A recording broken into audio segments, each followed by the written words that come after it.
人，咁啊今日嘅嘉年華，咁係由基層醫療處同埋香港家庭醫學學院咧合辦嘅，喺世界各地咧喺佢哋嘅醫療系統裏邊咧發揮咗一個重要作用同埋哋貢獻嘅。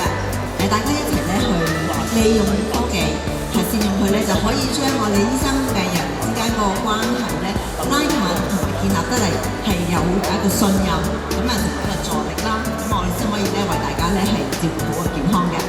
基層醫療健康專員非洲醫生上台同大家致辭嘅。先講先，醫生。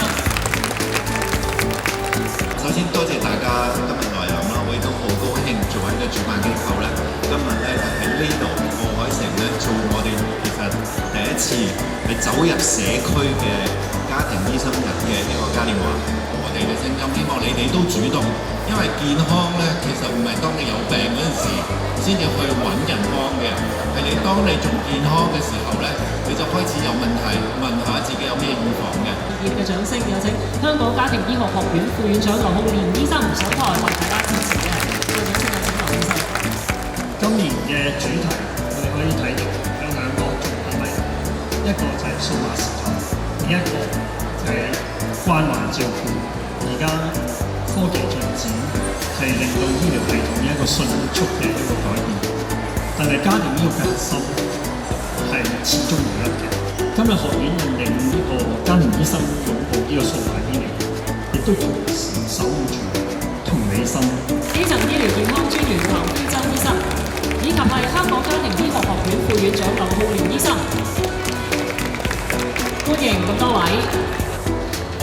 咁然之後咧，請咁多位醫生咧繼續留返咧，亦都非常感謝咁多位傳媒朋友今日嚟到支持我哋呢一個活動。